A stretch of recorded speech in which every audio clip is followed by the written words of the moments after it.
오늘 저희가 이번 포럼을 6차 포럼 진행을 하게 된 사회와 자장을 맡게 되었습니다. 여러분들 추운 날씨에 이렇게 참석해 주셔서 감사드리고 이만큼 이제 많으신 분들이 참석을 한 이유가 한때 교육 개혁에 대한 굉장히 이제 많은 필요성과 공감대가 있다는 생각이 좀 많이 들고요. 특히 이제 총선이 다가오면서 3월쯤에는 아마도 의대 정원 문제가 이제 구체적으로 나올 것 같은데 의대 정원을 늘리는 데 있어서 한의대를 어떻게 활용할 것인가, 그다음에 이제 기존 한의사를 어떻게 활용할 것인가 하는 문제가 포함되지 않는 의대 정원 확대 문제는 이게 될 거라는 생각을 좀 많이 하고요. 그 과정에서 그러면 한의대를 어떻게 활용하고 한의사를 어떻게 쓸 것인가라는 문제를 우리가 가장 근본적이면서도 원칙적인 문제에 저희가 집중할 수밖에 없다는 생각을 가지고 있습니다. 그래서 저희가 오늘 발표를 하실 분들이 다들 전때 43대 한의사협회에서 교육개혁의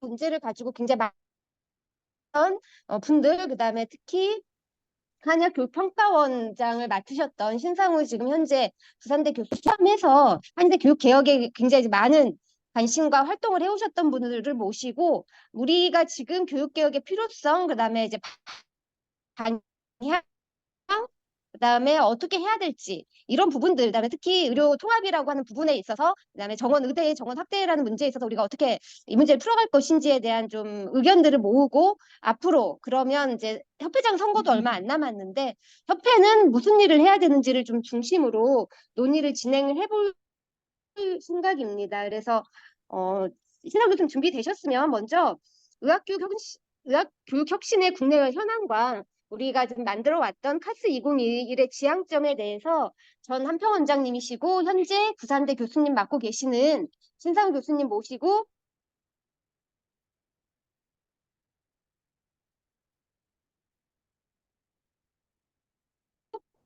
발표 들어보도록 하겠습니다. 네, 안녕하십니까. 첫 번째 주제 발표를 맡은 부산대학교 한의학전문대학원의 신상우입니다. 제가 오늘 말씀드릴 내용은 의학교육 혁신의 현황, 그 다음에 타스 2021이 지향했던 바, 경과와 지향에 대해서 말씀을 드리겠습니다. 먼저 국내외 의학교육 혁신 사례로 국내 의학, 약학, 또 중국 중의사, 또 대만의 중의학, 그다음 미국의 정골의학을 간단하게 살펴보도록 하겠습니다. 자, 익히 잘 아시는 국내 의학 교육을 대표하는 서울의대와 연세의대의 교육 과정입니다. 뭐 이미 잘 아시는 분들은 아시겠습니다만 현재 좌측과 우측 비교해 보시면 우리가 교육을 표준화한다고 해서 아주 획일적인 과정으로 이루어지지는 않았음을 볼 수가 있습니다. 그러니까 오히려 옛날에 뭐 생리, 병리, 뭐 진단, 미생물 이런 식의 교과목 체제에서는 오히려 이제 어떤 해당 과목이 있나 없나 라고 하는 걸 탐색할 수 있었습니다만 사실은 이런 통합교육 체제에 있어서는 40개 의대가 다 각자의 체계를 가지고 있습니다. 그건 설립 연도 또는 인적 자원, 물적 자원이 전부 다 다르기 때문에 거기에 이제 최적화되도록 자율적으로 구성하도록 되어 있습니다. 다만 여기 이제 예과하는 표현이 안 돼 있는데 그렇더라도 공통적인 것은 본과 3학년에는 필수 임상 실습, 4학년이 되면 어떤 학교는 일부 필수 임상 실습이지만 선택 임상 실습, 학생 인턴, 거기에 조그맣게 표현되어 있습니다만 임상 추론, 이런 과정들이 공통적으로 개설되어 있는 것을 보실 수 있습니다. 자, 이것을 관통하는 어떤 교육 철학을 우리가 역량 기반 교육 또는 성과 기반 교육이라고 하는데 뭐 이것을 지금 자세하게 말씀드리긴 어렵습니다만 한마디로 뜻을 맞춘다라고 하는 것입니다. 즉 모범적인 졸업 후 5년 차, 여기 의학교육이라면 의사가 되겠죠. 졸업 후 5년 차가 갖추어야 될 일종의 지식, 수기, 태도에 관한 역량, 그 역량을 구체적으로 뒷받침하고 평가하고 피드백할 수 있는 명확한 학습 성과, 거기에 수련의로서 병원에 들어간다면 위임 가능 전문 활동으로서의 EPA 등등을 명확하게 규정해가지고 교육 과정을 거꾸로 짜자라고 하는 것입니다. 그래서 거꾸로 짜되 학생들의 경우에는 이처럼 이제 거꾸로 진행을 하게 된다라고 하는 그런 것이 소위 역량 성과 기반 교육이라고 말씀드릴 수 있겠습니다. 그런데 이걸 처음 들어보신 분들 입장에서는 굉장히 좀 황당하고 멀게 느껴지실 수 있기 때문에 그걸 보다 구체적으로 우리나라 국내 의학 교육에서는 어떤 절차적 상황을 겪었는지를 우리가 쫙 펼쳐서 보면 이렇습니다. 앞서 말씀드린 역량을 정하고 역량 하위 단계로서 명확한 성과를 정한 다음에 그 성과를 달성했는지를 평가를 하게 되고요. 그 평가에 바탕에서 각 개인한테 피드백을 해주면 피드백은 자기가 달성했는 것과 뭐 그거보다는 달성하지 못한 부분을 정확하게 성찰하고 개선할 수 있도록 한다라고 하는 것 때문에 여기 보시면 태도로서는 의료인문학 학습성과 지식으로서는 기초학습성과 임상학습성과 그 다음에 수기에 있어서는 임상술기침 진료 수행 지침. 자, 이것은 각 대학 내에서 졸업하기 전에 이제 완료되어야 되는 것이고, 국시원에서는 또 따로의 실기평가 목표, 필기평가 목표. 이제 요것이 일종의 성과의 단계가 되겠고요. 그 다음에 이제 요 기초 단계에서 명확하게 요 학습 성과를 달성했는지를 알아보는 것이 소위 기초 종합평가, 기종평 또는 임상 단계에서 달성도를 알아보는 것이 임상종합평가, 임종평. 이렇게 이해하시면 되겠고요. 아시다시피 국가시험 실기시험이 의사직종의 경우 2009년도부터 시행을 하고 있는데 중간에 약간 바뀌어서 지금은 CPX 9문항, 그 다음에 오스키 2개 문항, 전체 10개 방으로 구성이 되어 있는 걸 볼 수가 있습니다. 자, 이 피드백을 말씀드렸는데요. 사실은 뭐 시험을 본다라고 그러면 뭐 학생이 더 힘들게 하려는 게 아니냐.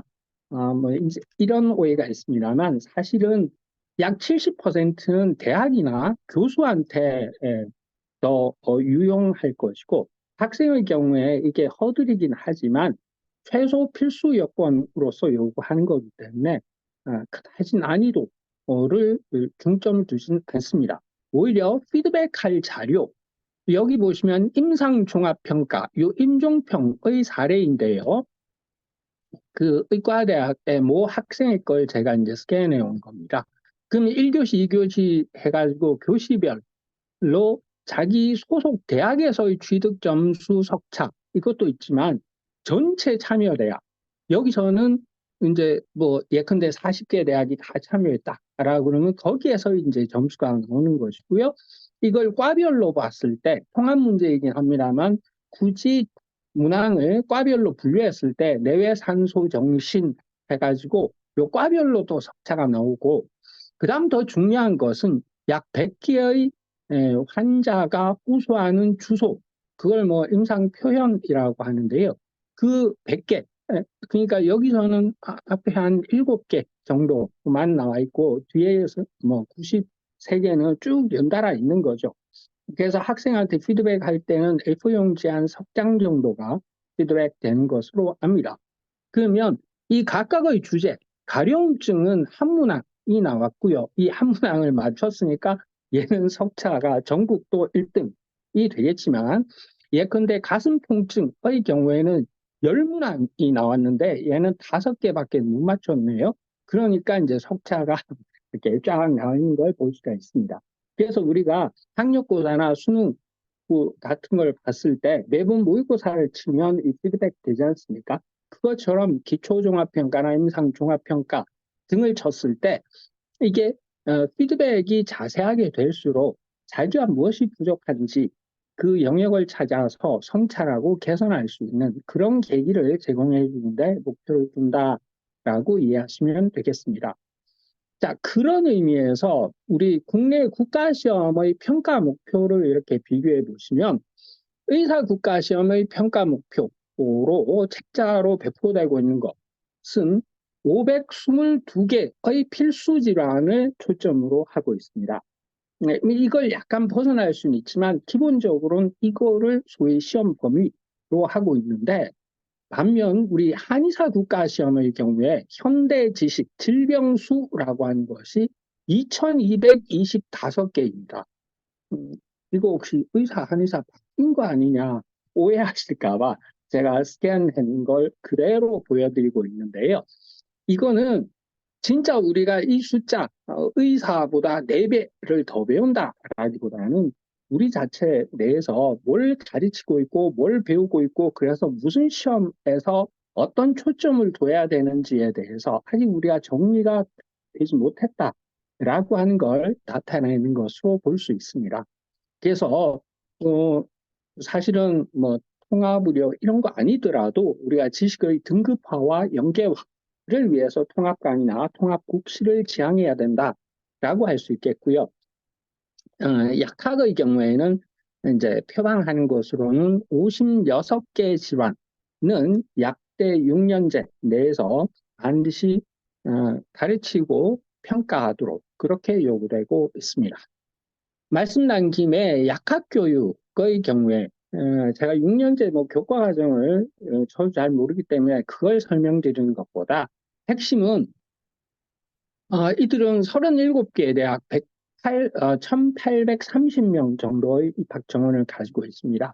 근데 실무 실습을 1,200시간을 요구하고 있는데요. 근데 아시다시피 약학대학에는 부속 병원이 없습니다. 부속 약국도 없고요. 그래서 전부 외부 위탁을 맡겨야 되는데, 근데도 이제 그 전체 인원 1,800명을 37개 대학이 약학교육협의회라고 하는 데서 이제 지역별로 전부 일종의 섹터를 나누어서 그 섹터에서 각 개인으로 볼 때는 병원, 약국, 제약회사, 행정 이 4개 단위로 나누어서 공통적으로 이제 동영상도 만들고 교육 경험을 제공하는 것으로 알고 있습니다. 이 보시는 것은 그에 해당되는 지침서라고 말씀드리겠습니다. 자, 이제 외국으로 중국 중약의 경우에 성과 기반 교육 뭐 이런 고급된 어떤 교육 목표를 지향하지는 않습니다. 오히려 우리가 예전에 알고 있던 방식이라고 할 수 있겠는데요. 먼저 21세기 접어들기 전 WTO 가입을 위해서 이제 중국 대학 교육의 어떤 개혁이 있었는데요. 그 세부 내용보다 그 당시에 소위 학과 전공 목록이 변경이 되었습니다. 그래서 기존에 소위 기초 그들 중국 중약의 입장에서 좀 처번했던 것들을 이렇게 이제 조금 깐총하게 줄인 바 있었고요. 임상의 경우에도 뭐 안과, 이비인후과를 우리가 쓰는 용어인 오강과학으로 한 개 줄인 그런 상태의 소위 개혁이 있었습니다. 그런 다음 2000년대 초반에 중의학 전업 교학 대강이라고 하는 게 만들어지고 나서는 예컨대 북경중의학대학 5년제 중의전업이나 남경중의학대학 5년제 제가 일부러 친구춘학 전업을 가져왔는데요. 중의기초이론 여기선 81시간, 여기선 72시간 뭐 하는 식으로 지금 침추 전업이라서도 있지만 대학이 다르기 때문에 약 10%의 플러스 마이너스가 있는 걸 볼 수 있습니다. 그러나 그렇다 하더라도 사부 기초, 사부 경전, 오부 임상 그래서 내, 외, 부, 아, 침 여기에 이제 응급의학까지 덧붙여져 있는 걸 볼 수 있겠고요. 이 남경중의학대학 침구춘학 전업이라 하더라도 내, 외, 부, 아 여기서는 침추 전업이 밑에 이제 달려 있기 때문에 여기서는 골상과이 대신에 들어가 있는 걸 볼 수가 있습니다. 이거 외에 중국 내부적으로 교육 표준이라고 만들어 가지고 그것으로 평가 인증을 했었고요. 이걸 약 20% 줄여서 세계 중의학 본과 교육 표준이라고 해서 WFCMS 세계 중의학 학회 연합회에서 소위 표준으로 발표한 바 있습니다. 그다음 2000년부터 직업의사 자격시험에서 필기시험과 더불어서 실기시험을 지속해 오고 있는데 제가 상세한 프로세스를 말씀 안 드리겠습니다만 이게 조금 국제 기준으로는 맞지 않았습니다. 다만 2017년부터 중국의 의과대학하고 같이 분계단고시, 우리는 다단계 평가라고 그러는데 중국 용어로는 분계단고시라고 하는 것을 이제 치면서 임상 실습 들어가기 전에 소위 지필시험과 그다음 이 실기시험을 같이 치게 됩니다. 그래서 이 화면에 보시는 건 제가 중의학대학에 가서 제 휴대폰으로 직접 찍은 그 화면인데요. 이렇게 스테이션을 돌아다니면서 각각의 스테이션에서 임무를 완수하고 평가를 받는 그 체계. 그래서 국제적 기준에 보다 부합하려는 노력을 현재 하고 있다. 그 말씀을 드립니다. 그다음 대만 중의학을 말씀을 드리겠습니다. 대만의 경우에 2000년 이전까지는 사실 중국의학대학 한 개의 대학밖에 없었습니다. 정책의 기본 방향이 대만 정부에서 존치라고 해서 우리말로 번역하자면 내비둔다 였습니다만 이게 21세기 오면서 검정고시 제도, 특종고시 제도 이런 걸 없애서 소위 대학 교육을 정상화하는 데 초점을 뒀고요. 여기 재벌재단에 해당되는 장경대학이 이제 끼어들면서 이게 대만 중의학 교육의 혁신이 시작되었다라고 할 수 있겠고, 여기 쌍주수라고 표현되어 있는 중국의학대학의 60명, 그 다음에 장경대학의 50명은 소위 복수면허 과정입니다. 그래서 원래 이 단수의 경우에 7년제였고 여기에 쌍주수 하면 1년을 더한 8년을 하게 된 과정으로 이렇게 되면 이제 의사 시험도 볼 수 있고 중의사 시험도 볼 수 있는 그런 제도인데요. 그런데 요 최근에 한 5년 전에 대만에 의과대학이 12군데가 있는데 기본 학제가 7년제였는데 국제 기준에 맞춘다고 6년제로 한 학년을 줄였습니다. 이제 그렇게 되니까 여기 쌍주수에 해당되는 복수 전공도 아니 뭐 의과대학이 6년이면 그러면 기존에 8년 하던 걸 우리도 6년에 맞춰서 부가 1년 그래서 7년을 하게 되니까 단수도 7년이고 쌍주수도 7년이고 뭐 그렇게 된 걸 볼 수가 있습니다. 자, 그런데 뭐 쌍주수의 경우에는 의학교육에 해당되는 게 상대적으로 많을 건데요. 요 단수도 보시면 중이증치학, 중이내과학 이런 거 외에 내과학, 개론, 심장내과학, 소아내과학, 흉곽내과학, 혈액 종양내과학, 루마티스 내과학, 신비뇨내과학, 내분비대사학 등등의 소위 그런 그 의학에 전공된 그런 교과목도 다수 이제 개설이 되고 이수하는 것을 볼 수 있습니다. 그러고도 이제 1년 동안 소위 양광병원에서 내과 견습을 거치고 1년 동안 실습을 한 다음에 중위 실습을 한 다음에 졸업하는 것을 기본으로 하고 있다는 말씀을 드립니다. 자, 미국 정골의학입니다. 아시다시피 1874년에 AT 스틸이 제창을 하고 현재까지 이제 이어지고 있는데요.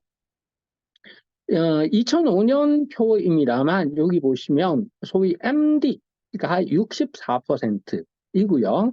DO가 11%였습니다.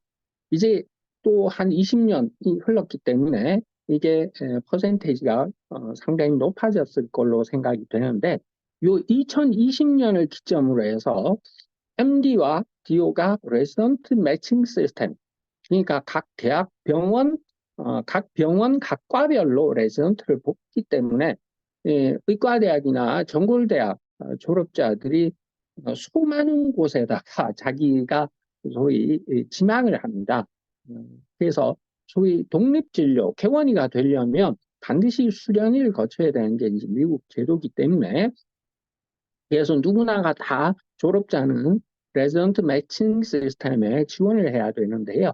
그거를 DO든 MD든 상관없이 두 개를 통합해서 지금 하는 정책을 본격적으로 시작했다라고 말씀드릴 수 있겠고요.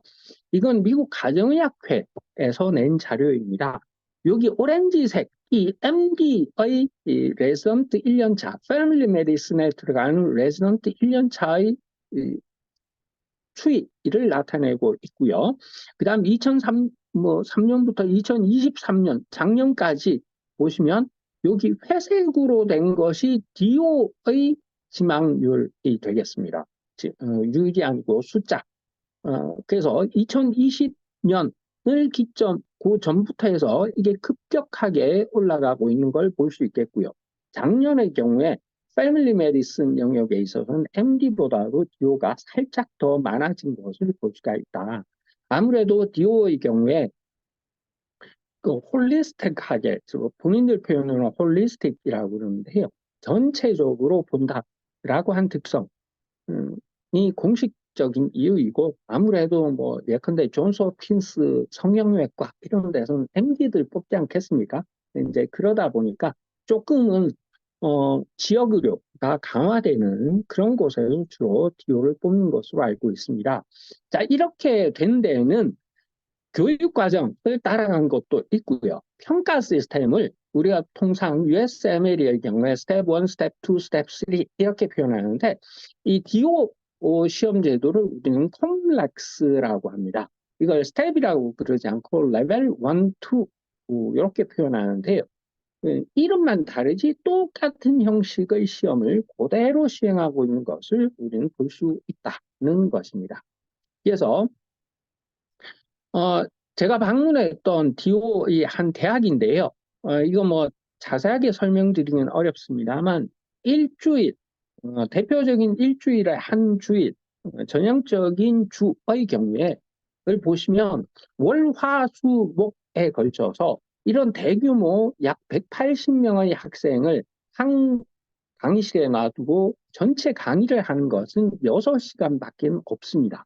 나머지 약 한 12시간을 이 스몰 그룹 토론이라고 해서 이런 형식의 컨퍼런스, 스몰 그룹 토론을 하고, 오후에는 DO 술기나 또는 이런 SP, 표준화 환자를 만나는 술기를 익힌다든지 또는 환자의사 관계를 익히는 실기를 시행을 하고, 금요일 오전에는 이 시험, 외부 구입 시험, 카플란 거를 쓴다고 그러는데요. 어쨌거나 이 시험을 하고 전부 하교하는 그런 형식을 띠고 있습니다.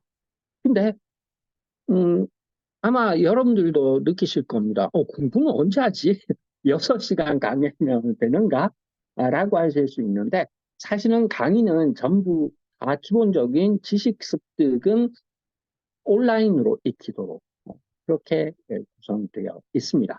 사실 지금 급격하게 온라인화 되어가고 있고, AI 같은 기술이 발전해서도 있지만, 사실은 이 대학 말고 다른 대학에서 얘기하기로는 인적 물적 자원이 부족하기 때문에 이런 식으로 운영을 한다라고 하는데요. 그걸 거꾸로 들으면 어떻게 보면 인적 물적 자원이 부족할 때에는 잇몸이, 이가 없으면 잇몸으로 대체하듯이 이런 다른 여러 가지 방법을 강구하는 점이 있다는 말씀을 드립니다.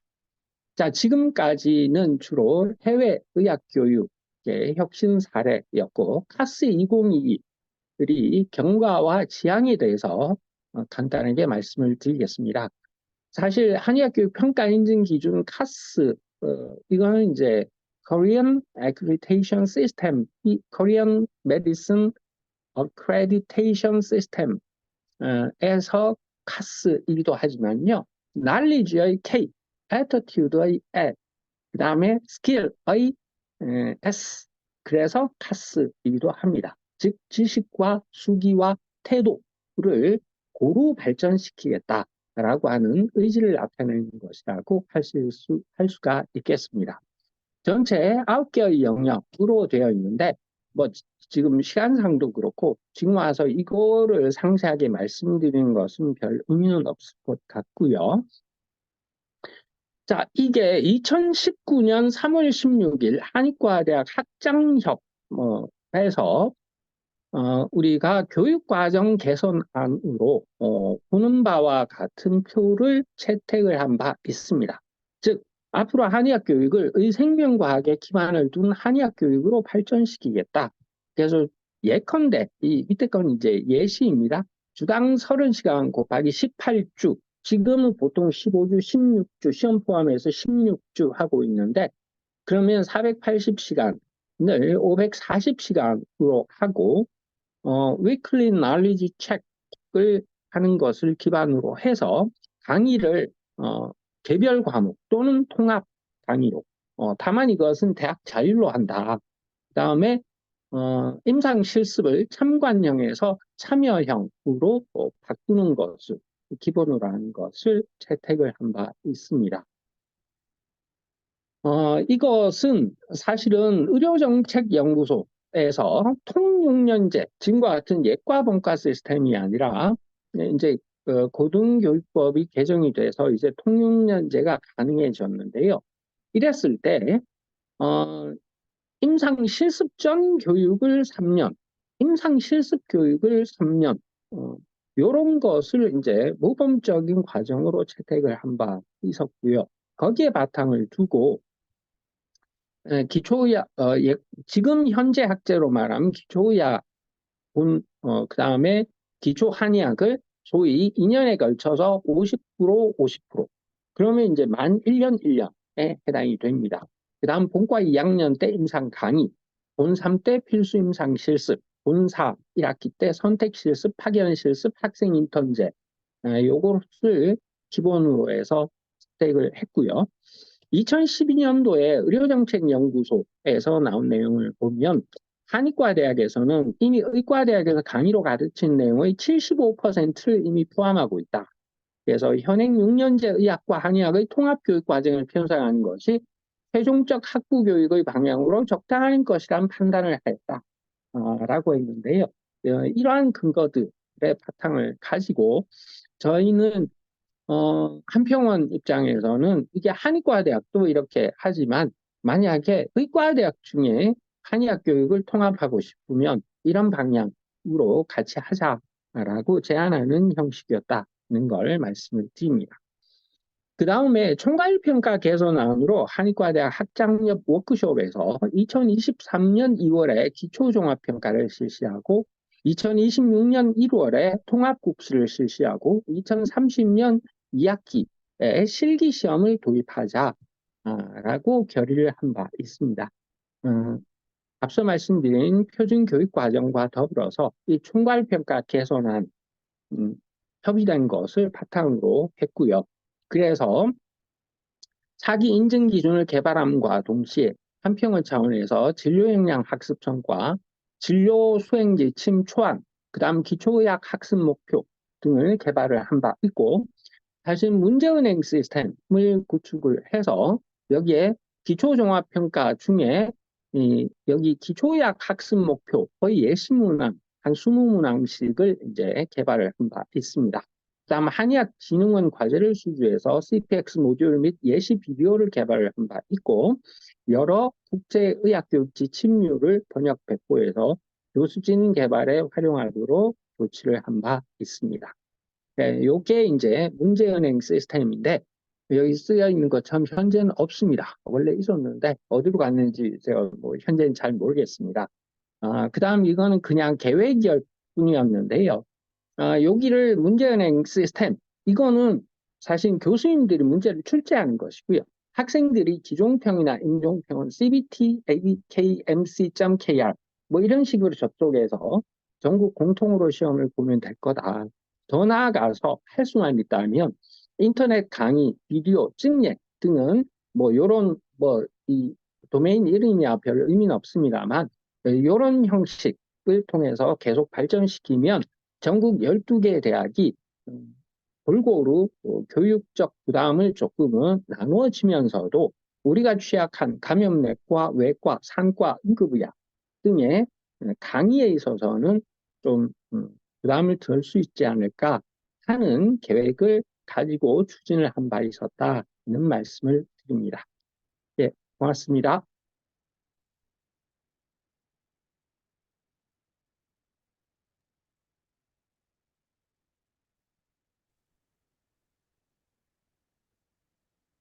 이거 어떻게 끄지?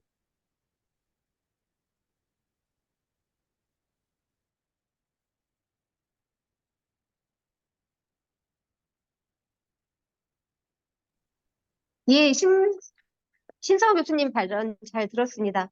어, 교육의 내용뿐만 아니라 어떻게 평가하는지, 그다음에 우리가 그거를 가기 위해서 우리의 지향점이나 이런 걸 가기 위해서 어떤 부분이 바뀌어야 될지, 그다음에 이제 카스 2022를 만들었던 과정과 그걸 토대로 바꿔놨던 내용들을 좀 쭉 말씀을 해주셨는데, 사실은 이제 한의대를 제외한 뭐 약대, 뭐 해외, 뭐 미국이나 대만이나 중국에 있는 모든 나라들이 사실은 가지고 있는 글로벌 스탠다드가 교육의 내용과 그러니까 의사가 되기 위해서 반드시 가져야 될 교육의 내용과 중요한 방식들에 대해서 좀 자세하게 설명을 해주신 것 같습니다.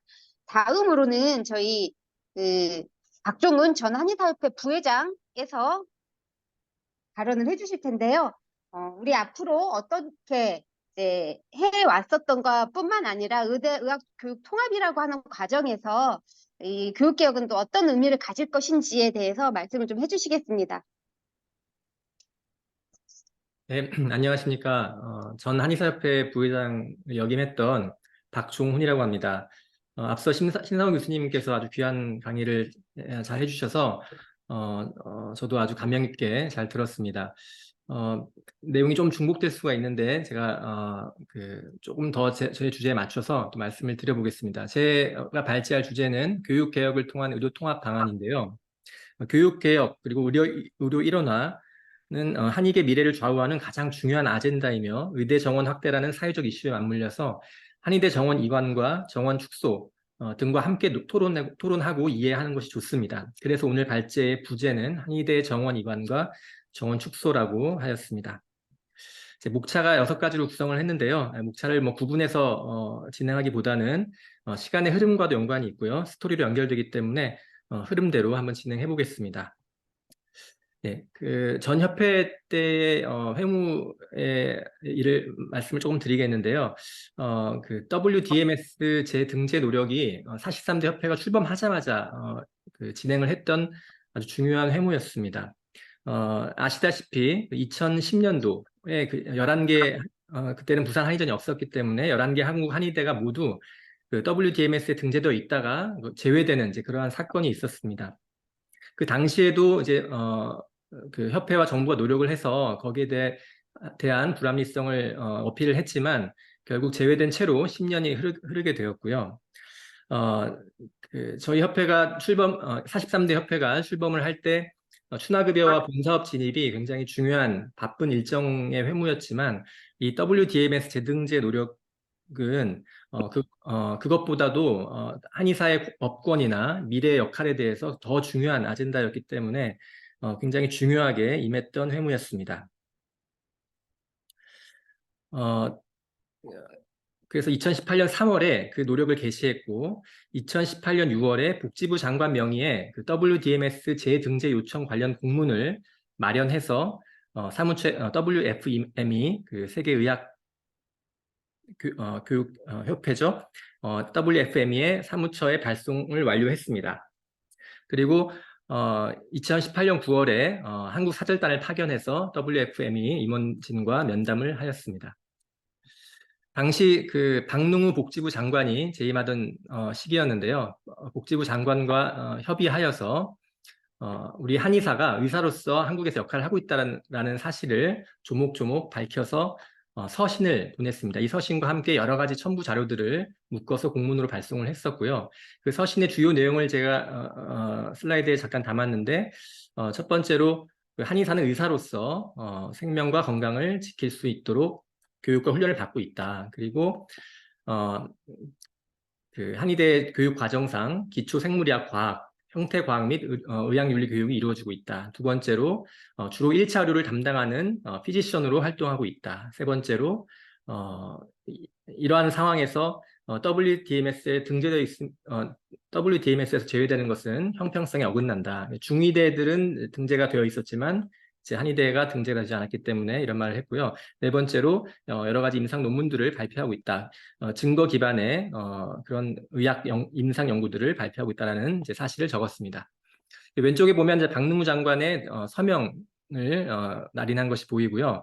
마지막 문단인데 이러한 첫째, 둘째, 셋째, 넷째의 사실을 토대로 반드시 WDMS 재등재를 해야 한다라는 그러한 이제 문장이 담겨 있고 마지막으로 WFME가 요구한다면 우리는 한국 한의대 과정을 WFME의 스탠다드에 맞는 컨설팅을 받겠다라는 이제 그러한 문구까지 넣어서 발송을 했습니다. 이러한 노력에도 불구하고 사실 기나긴 노력이었지만 결국 한의대가 어떤 글로벌 스탠다드에 맞지 않는 이제 그러한 교육 과정이 있다는 이유로 결국은 이제 반영되지가 못했고요.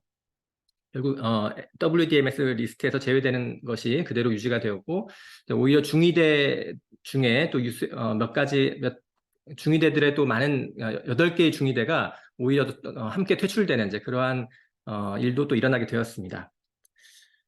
네, 그렇지만 중국 중의대 중에 중국 통합의학원 연맹이라고 있는데 당시 중의대에서 통합의학원은 남경중의학대학 그리고 섬서중의학대학 2개가 있었는데 이 두 통합의대를 표방한 대학들은 WDMS에 남게 되었습니다. 네, 이제 이러한 과정을 제가 말씀드린 이유를 조금 더 저는 이제 이원화 제도의 모순이라는 점에서 좀 말씀을 더 드리고 싶은데 한국의 의료 이원화 제도는 한국 한의사를 떠받치고 한국 한의학의 발전을 받쳐주는 좋은 제도로 시작이 된 것이 분명하지만 이 이원화 제도, 이원화의 말이 이제 한국에서는 의사가 둘이다라는 말로 해석될 수가 있습니다. 이 두 의사가 동일 영역을 두고 병존하는 대립구도적인 또 배타적인 면허 제도를 가지고 있습니다. 의사와 치과 의사는 사실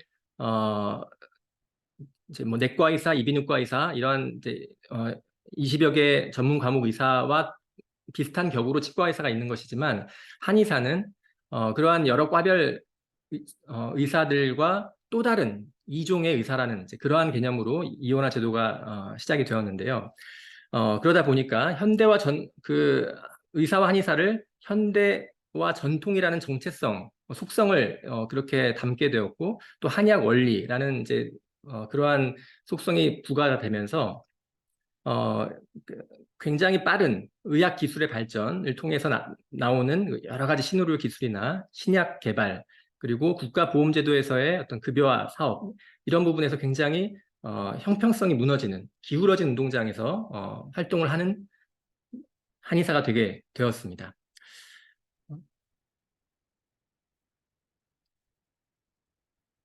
네, 앞으로 10년, 20년 의학은 지금까지 인류가 경험해보지 못한 속도로 발전을 할 것입니다. 이런 이원화 제도의 근본적인 틀이 바뀌지 않는 한 한의사는 의학의 발전의 혜택을 보기보다는 배제되는 방향 위주로 작용해서 그 상대적 소외감, 박탈감은 더 가속화될 것입니다. 우리가 그것을 근 10년 사이에 굉장히 체감을 하고 있고요. 회색지대라고 하죠. 한의사도 할만하고 양의사도 할만한 그러한 공통적인 영역들이 분명히 존재하는데도 불구하고 그 회색지대에서 한의사의 제도적 배제가 과속화되는 그러한 현상도 있습니다. 앞서 말씀드린 WDMS에서 한의대와 중의대가 제외되는 것도 물론 어떤 글로벌 스탠다드에 맞지 않는 이유도 있겠지만 어떤 한국에서의 의협의 어떤 권위, 의사 집단의 어떤 사회적 권위 그리고 실제로 WDMS의 부회장이 한국 의협 산하의 정책연구소 소장입니다. 그만큼 입김이 작용을 하고 또 의평원의 지원을 받는 그러한 구도도 있기 때문에 어떤 정치적인 문제도 있는 것이죠. 급기야 한의사는 의사가 아니다. 라는 국민 인식이 확대되는 이제 그러한 면도 있는데요. 최근 뭐 제가 커뮤니티를 관찰해 봐도 한의사들 스스로가 한의사는 의사가 아니다라는 식으로 문장을 시작하는 이제 글도 본 적이 있습니다. 그만큼 우리 스스로도 이미 한의사 의사를 좀 그렇게 선을 긋게 되는 이제 그러한 현상이 어떤 이런 이원화 제도의 모순의 결과다라는 말씀을 드리고 싶었습니다. 네, 반면에 이제 미국의 DO의 교육 사례를 우리 전문적으로 앞서 교수님께서 말씀을 해주셨는데, 제가 조금 더 요약해서 말씀드려보고 싶은 부분이 있다면, 그 DO의 교육 개혁과 의권 확대의 사례는 우리 한의사들에게 굉장히 귀감이 되는, 우리 한의학 교육에 귀감이 되는 것이라고 생각이 듭니다. 요약하면 DO 교육 개혁이 일어난 가장 그 현실적인 배경은 전쟁과 같은 국가의 큰 위기 상황이었습니다. 국가의 큰 위기 상황에서 의사 인력이 부족하니까 DO들의 활용성이 필요할 수밖에 없었고, 그것이 DO를 알리게 되는 기회가 되었다고 합니다. 그리고 1910년도에 의대평가 보고서인 그 플렉스너 보고서를 통해서 커리큘럼이 격변하면서 DO 교육의 개혁의 어떤 시발점이 되었다고 하는데요. 이 플렉스너 보고서와 같은 어떤 과학적이고 객관적인 그런 교육 수준을 평가하는 그러한 보고서가 교육 개혁을 추동했다라는 것을 또 알 수가 있습니다. 물론 우리나라와 전혀 다른 나라이고 또 여러 가지 뭐 시대적인 상황도 많이 달랐겠지만 크게 이 국가 위기 상태에서의 의사수 부족과 또 플렉스너 보고서라는 어떤 그런 평가의 어떤 계기 이런 부분들이 지금 현재 우리가 2020년도부터 지금 의대 정원 확대 이슈가 시작되었고 한의사와 의사의 정원 조정, 정원 이관 이런 문제들이 자꾸 이슈화되는 이유가 바로 그러한 국가 위기 상황과 유사하다라는 것이고 또 카스 2021, 카스 2022로 우리가 대학을 평가 인증하는 그러한 한평원의 일들이 진행되고 있는데 그러한 평가 인증 작업이 그런 한국판 플렉스너 보고서의 역할을 하지 않나라는 생각을 해보았습니다. 네, DO는 이러한 교육 계획을 통해서 완전한 진료권을 획득해서 아까 교수님께서 말씀하신 대로 그 레지던트 매칭 시스템이 완성이 되는 그러한 상황에 이르렀습니다. 그 2018년도에 당시 협회에서는 이제 DO의 어떤 사례를 더 벤치마킹하고 또 DO의 그 교육 개혁을 이해하기 위해서 많은 노력을 했었는데요. 그때 그 미시건 대학의 그 리사 데파뇨 학과장과의 인터뷰를 좀 이렇게 실어봤습니다. 이제 말씀드린 대로 이제 플렉스너 리포트가 그 계기였다고 하였고, 디오스쿨은 그 필로소피, 그 정체성에 해당되는 철학을 뺀 나머지 모든 과정들이 MD 커리큘럼과 동일하다라는 것을 강조했습니다. 한의사들도 제한 없이 진료를 하고 싶다면 한의학을 토대로 두고 MD 과목을 더 씌우는 것보다는 MD 과목을 토대로 두고 한의학을 입혀야 할 것이다라는 말을 했습니다. 뭐 똑같이 적용할 수는 없겠지만 어쨌든 그 MD의 권한을 얻기 위해서는 MD와 동일한 교육 과정과 교육 수준이 필요하다는 말은 꼭 받아들여야 할 것 같습니다. 네, 그 앞서 신상훈 교수님께서도 카스 2021에 대해서 자세하게 설명을 해주셨는데 이 카스 2021은 2021년부터 25년까지 5년간의 한의학 교육 평가 인증 기준을 마련한 것입니다. 그리고 뭐 어떤 소수의 인원이 급진적인 어떤 개혁을 위해서 일방적으로 만든 것이 아니라 여러 관련 단체들과 협의를 하고 또 학장협에서 동의를 받고 그러한 공청회를 통해서 충분한 수기 과정을 통해서 만들어진 그런 평가 인증 과정이었는데요. 안타깝게도 그러한 좋은 방향성과 좋은 내용에도 불구하고 실제로 이 적용을 해야 되는 2021년도에 또 협회와 한평원이 교체되는 여러 가지 또 상황과 맞물려서 이 카스 2021이 한 번도 평가 인증에 활용되지 못하고 결국은 이제 더 완화된 기준으로 바뀌어버리는 그러한 좀 아쉬움이 남는 역사가 있었습니다.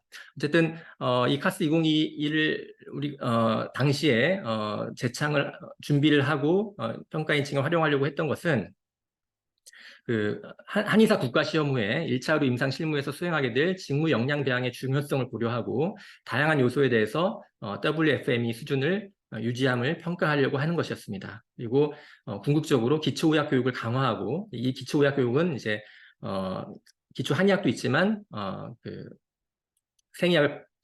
생명과학을 바탕으로 한 양의학 기초 교육을 또 말을 하는 것이죠. 그것이 동시에 강화가 되고 또 한의사 실기시험을 지금 아직 우리가 치르지 못하고 있는데 그 한의사 실기시험과 같은 그런 국가고시의 어떤 큰 변화, 개선을 목표로 한 것이었습니다.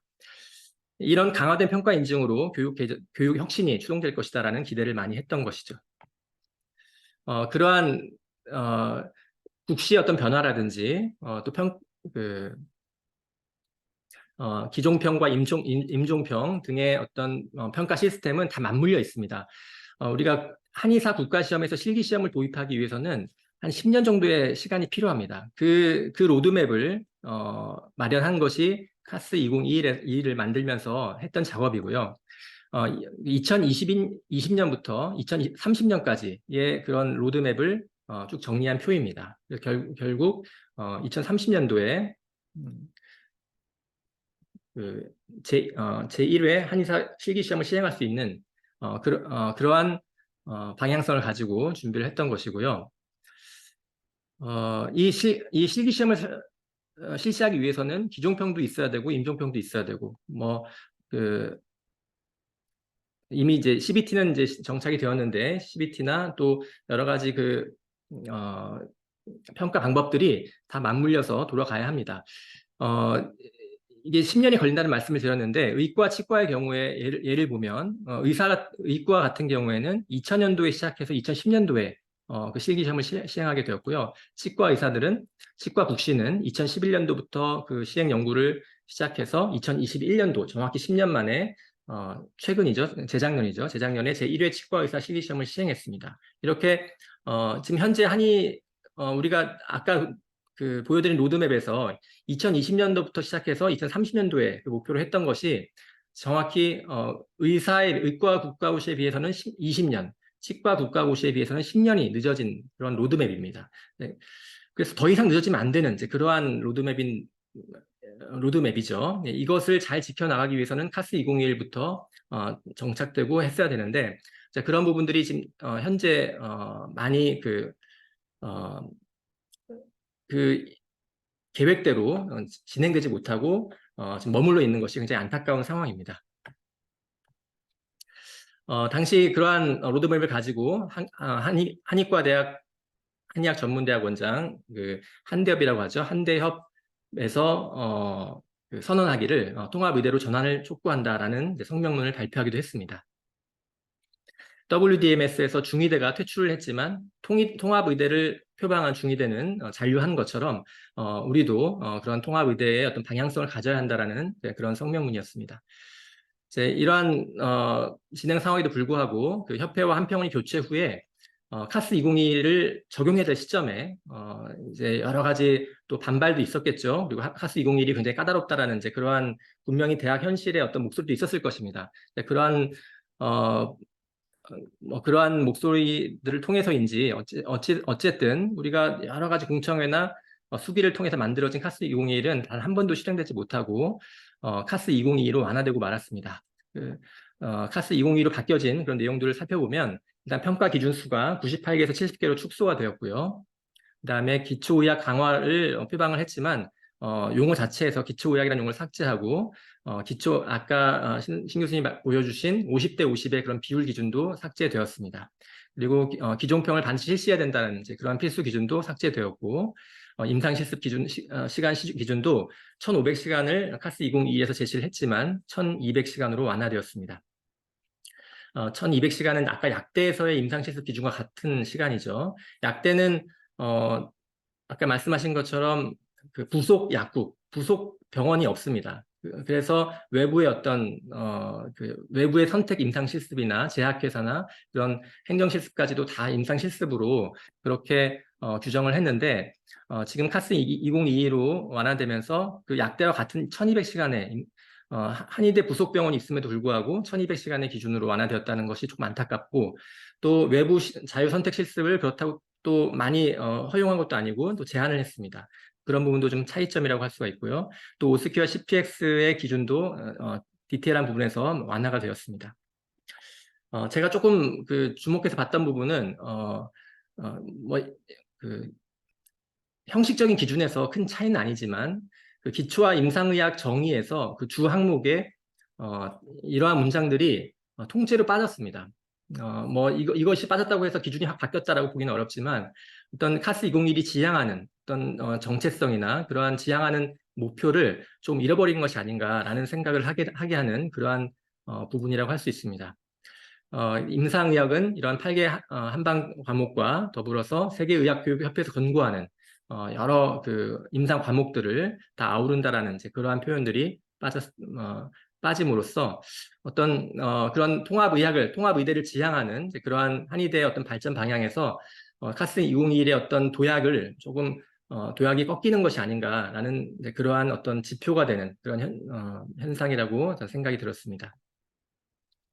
또 가장 아쉬운 부분 중에 하나가 그 역량 성과 기반 교육에 대해서 아까 그 해외 사례들을 말씀을 해주셨는데 거기에 발맞추어 우리 한의학 기본교육도 진료 역량 학습 성과라는 이제 그러한 체계를 만들어서 그 108개 임상 표현에 대한 그런 책자를 발간을 했습니다. 이 책자의 내용을 보시면 현대 한의 진료 절차를 이렇게 소개하면서 캐나다 의료협의회 의사 시험 목표집과 각 임상과목 교재의 증후편, 한의 임상진료 지침을 주요 저본으로 통합해서 전문 교수님들의 토론과 합의를 통해 개발된 그 108개 임상 표현, 아까 가려움증부터 시작한 이제 여러 가지 항목들이 있었죠. 의대에서는 다 그걸 가지고 임상 종합 평가를 하고 피드백을 받는다고 하였는데 그 108개의 그런 임상 표현들을 그 학습 성과 역량을 기준으로 평가할 수 있게끔 하는 이제 그러한 그 모듈이라고 할 수 있는데 이러한 부분들이 그 카스 2021의 어떤 변화와 또 그 한평원의 교체와 맞물려서 이 책이 발간되지 못하고 있습니다. 그런 것도 굉장히 안타까운 점이라고 할 수 있습니다. 자, 이제 그 정원 이관과 그 의대 정원 확대 이슈에 맞물린 현 상황에 대한 얘기를 좀 해보겠습니다. 그 정부가 2021년부터 정원 이관을 제한을 했습니다. 한의계에. 하지만 이제 한의계 여러 가지 내부의 어떤 여론 통합이 잘 되지 않아서 그런 부분들이 지체되고 있는데 의사 수가 부족하고 의대 정원을 확대해야 되는 국면에서 한의대 정원을 이용해야 된다라는 생각은 정부가 충분히 할 수 있는 거죠. 근데 이제 그때 2021년도 4월에 그 정부가 처음 제안을 할 때 그때 이제 보바일 협의라고 하는 이제 협의회에서 전달을 했는데 그때 근거로 제시된 이제 자료가 이 보사연에서 발표한 이 의료 인력 수급 장기 전망입니다.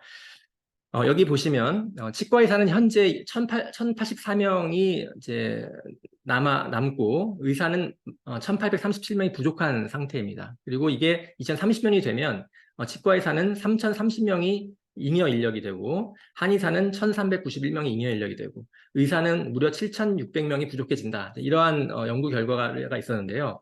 그래서 한의사가 1,391명이나 과잉이 되니까 한의대 정원을 좀 의대로 이관하자. 어떻게 했느냐라는 제안을 정부가 한 것이죠. 근데 저기서 중요한 점은 분명히 치과 의사가 훨씬 더 과잉인데 왜 치과대학 정원을 의대로 이관하자는 말은 안 나오고 한의과대학 정원을 이관하자는 말만 주로 나올까요?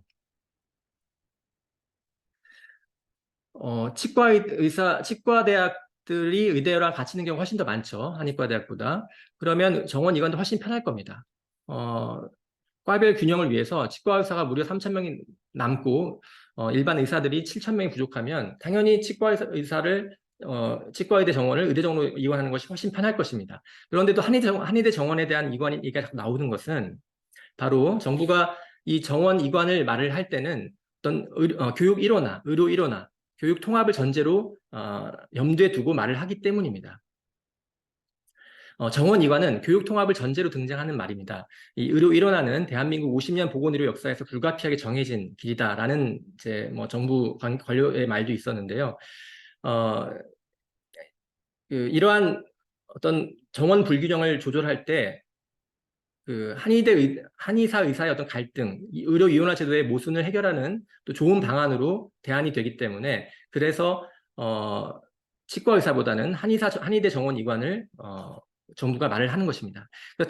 단순히 우리 회원들은 정원을 뭐 TO를 몇 명을 의대로 넘겨준다 이런 식으로 얘기를 하는데 이것은 현실적으로 학교 내 상황이나 굉장히 어떤 이해관계 복잡하기 때문에 쉽지 않습니다. 그런 단순 정원 감축보다는 어떤 지금 뭐 의협에서도 연구하고 한의협에서 연구하는 어떤 교육 통합이나 의료 일원화를 방향으로 정부가 그것을 중재해서 하는 그러한 작업이 훨씬 더 명분이 있고 국민의 설득을 국민의 공감을 얻을 수가 있고 그렇게 해서 가는 것이 더 맞는 방향이기 때문에 한의대 정원 이관이라는 말이 나오는 것입니다. 전 한평원과 전 협회에서 추구했던 한평원 인증 기준을 상향해서 표현하자면 폐교를 각오한 교육 혁신, 교육 개혁을 주창하고 그리고 그 과정에서 정원 이관, 정원 통합, 교육 통합이 일어나고 그렇게 되면 그 통합된 정원은 우리가 한의사들 정원 감축을 요구하는 이유가 뭐겠어요? 바로 이 개원가, 로컬 개원가의 경쟁 압력을 해소하기 위해서인데 그러한 통합된 정원들 그리고 통합 교육을 받은 통합 의사들은 그러한 로컬 한의원 경쟁에 뛰어들지 않습니다. 제도를 그렇게 설계해야 되겠죠. 정부가 애써서 그 이해관계자들을 설득해서 교육 통합을 이끌어 가는데 그 자원들이 정말 필요한데 써야 될 것 아니겠습니까? 그래서 지금 이런 이슈가 흘러나오는 이유가 바로 지역의사, 지역의 공공의사들이 부족하고 필수료가 부족하기 때문이기 때문에 그러한 그 한의대 정원 이관을 통한 자원들은 그러한 쪽으로 써야 된다는 것이죠. 그리고 동시에 그러한 큰 틀의 변화가 일어난다면 기존 한의사들의 교차 면허 도전 기회도 생기고 또 기존 한의사들이 그동안 의료 이원화 제도의 불공평한 어떤 비합리적인 불평등한 그러한 상황에서 어떤 제도적 배제를 회복할 수 있는 기회가 생길 수가 있습니다.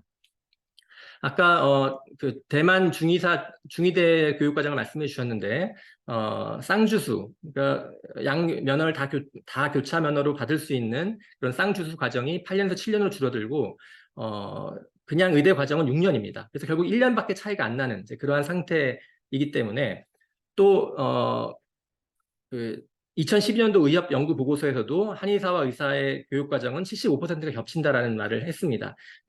의협 쪽에서 그런 말을 할 정도니까요. 결국 한 1년 정도의 차이로 기존 한의사들도 교차 면허에 도전할 기회가 생긴다는 것이죠. 그러한 교육 과정의 어떤 변화가 반드시 필요하다라는 것을 말씀드리는 것이고 그러한 교육 과정의 변화는 절대 기존 한의사들을 외면하는 방향으로 흐르진 않을 것입니다. 제가 경과 조치에 대한 얘기를 계속 하게 되는데요. 50년 의료 일원화 테이블에서 경과 조치가 빠진 적은 단 한 번도 없습니다. 2015년, 2018년 한의정 협의체에서 의료 일원화를 논의한 그 핵심적인 그 근본 이유는 한의사 의료기기 사용 문제를 해결하기 위해서 만들어진 겁니다. 한의사가 의료기기를 어떻게든 사용하게끔 하는데 너무 의협과의 그 첨예한 갈등이 있으니까 일원화 테이블을 통해서 해결하려고 했던 것이죠. 결국 일원화 협의라는 것은 기면허자들의 어떤 권한을 확대하기 위한 수단이기 때문에 기면허자의 경과 조치는 필수로 전제될 수밖에 없습니다. 교육 일원화만 되고 땡 아니냐, 교육 일원화만 되고 기존 한의사들은 낙동강 오리알이 되는 것이 아니냐라고 하는 그러한 불안 심리는 굉장히 단순하고 투박합니다. 이 어떤 제도적 환경과 여건을 잘 이해한다면 그렇지 않다는 것을 충분히 알 수가 있고요. 그 2022년도에 역사적인 우리 한의사들에게 내려졌던 초음파 대법원 전원 합의체 판결문의 교훈을 살펴볼 필요가 있습니다. 그 판결문에서 핵심적으로 한의사의 초음파 기기 사용을 지지했던 이유가 바로 한의대 교육 과정의 개선이 있었기 때문입니다. 근데 그 판결의 어떤 당사자는 그 교육 개선이 이루어지기 전 세대임에도 불구하고 그 판결문을 통해서 무죄가 되었기 때문에 그러한 교훈을 해석해 본다면 교육 개선이 이루어지기 전 세대의 기존 한의사들도 동일하게 혜택을 누릴 수 있다는 것입니다. 일원화 테이블의 진전이 없이는 제가 아까 말한 이온화 제도의 모순점이 해결될 수가 없습니다. 초음파 엑스레이 기기가 우리가 사용 운동을 통해서 사법 투쟁으로 판결을 얻을 수가 있겠지만 이것을 이 급여화 체계에서 의사들과 동등하게 공유하기 한다는 것은 매우 어려운 허들이 있습니다. 그것을 흔드는 것도 결국 일원화 논의에서 가능한 것이고요. 한의대와 의대 교육이 통합되고 그런 통합된 의사가 활동한다는 것은 사회 통념의 큰 변화를 야기합니다. 그래서 한의사 역할과 권한의 급격한 증대를 일으키는 계기가 된다는 것이죠.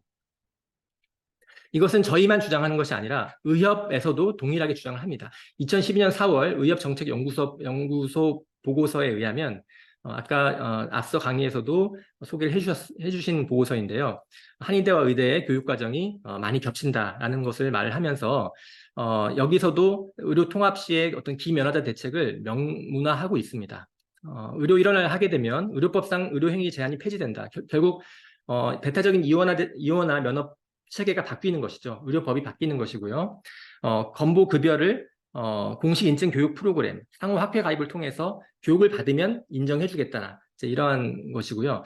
이렇게 2020년도도 이제 이게 이슈가 되었을 때 보수 교육으로 의사가 한의사 면허 딴다 이런 말이 막 퍼지면서 막 의협 쪽에서도 난리가 나고 저희도 난리가 나고 막 그랬었는데 굉장히 와전된 얘기죠. 어떤 이런 급여화 단계에서는 우리가 추나 급여와도 교육을 받고 하는 것처럼 어떤 그러한 인증 교육 프로그램, 어떤 학회 교육 이런 것들을 말하는 것인데 마치 어떤 소정의 교육만 받으면 면허를 공짜로 주는 것처럼 그렇게 반발하고 선동하는 것도 굉장히 바람직하지 못한 그러한 주장이라고 생각을 합니다.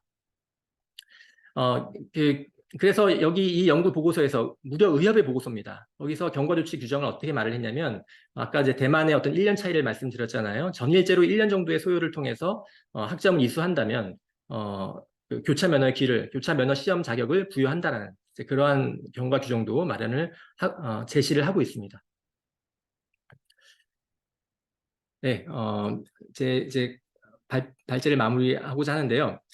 지금 이제 의대 정원의 그 확대의 기회가 이제 얼마 남지 않았습니다. 총선을 앞두고 분명히 결론이 날 것이고 이 중요한 기회에서 사실 3년 전에 정부가 정원 이관을 제안을 했지만 협회가 빠르게 거기에 반응하지 못하고 정원 이관이라는 말을 정확하게 이해를 하고 2015년, 18년처럼 2021년도에도 거의 3년 주기로 일어나죠. 2021년도에도 한의정 협의체를 빨리 만들어서 이 통합교육 그리고 통합을 전제로 의대와 한의대 정원을 조정하는 그러한 협의체를 만들었다면 지금 어떤 상황이었을까? 저는 이런 생각이 많이 듭니다. 3년의 시간이 그냥 흘러버린 것이 아닌가라는 안타까움이 있고요. 그러나 아직 기회는 있다. 이 의대 정원 증원의 기회를 그리고 계속 의협은 반발하고 있습니다. 의대 정원 확대를 총력 저지하고 있고 총파업을 예고하는 이제 그러한 메시지도 나오고 있는데 의협이 저항하면 할수록 정부는 더 곤란해질 것이고 정부 입장에서는 의사수 증가 절실한 상황에서 분명히 한의대 정원에 대한 생각을 또 한의대 정원 카드를 또 가질 수 있을 것이다 라고 기대를 할 수가 있습니다. 그래서 빠르게 이러한 협의체가 이루어져야 한다고 생각이 들고요. 저희 한의협 입장에서도 자꾸 여론이 이렇게 갈리는 것보다는 얼마 전에 서면결의도 했었고 전현 거의 모든 커뮤니티에서 한의대의 정원 감축에 동의하는 분위기 있죠. 하지만 사실 아까도 말씀드렸지만 단순 정원 감축은 어떤 대학의 이해관계라든지 여러 가지 논란이 많습니다. 그러한 단순 정원 감축이 아니라 이런 교육 통합을 전제로 어떤 교육의 지향점을 가지고 서로 논의를 해야 명분이 있고 현실 가능한 논의가 일어날 수 있다고 생각이 됩니다. 폐교를 각오한 교육 혁신, 일권 확대 이런 부분을 통해서 우리 한의계도 교육 통합, 정원 이관을 지향해야겠고요. 의협도 표면적으로는 한의대 폐지를 주장한다고 하지만 그게 한의대 폐지가 사실 현실적으로 말이 안 되지 않습니까? 의협 입장에서는 회원들 분명히 한의사들의 어떤 그런 경쟁 관계에서 굉장히 많은 반발을 갖고 있을 텐데 반발 심리를 갖고 있을 텐데 이런 교육 통합을 통해서 그 갈등을 해소할 수가 있습니다. 정부 입장에서도 50년 된 묵은 의한 갈등을 해소하는 계기가 되고 정말 국민에게 필요한 지역 의료, 필수 의료의 의사수의 확보를 위해서 이 교육 통합을 생각할 수밖에 없다.